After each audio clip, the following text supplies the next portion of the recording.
Huwag nyo sirain yung original ng takip ng NCB. So gawa lang kayo ng panibago para may palitan. At kung alin ang gusto nyong tunog ba, yung may butas o wala.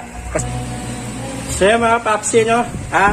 Ito yung idadrive ko dito sa D15 na NCB box, yung Tucson Rush A50 natin. Ito yung gagamitin ko pang low, no? At ito lang yung ating pang miday. Ayan, so pahinga muna si Padon. Ayan, so complete na tayo sit up, no? Ready to play na. So magpi-play na tayo mga papsi.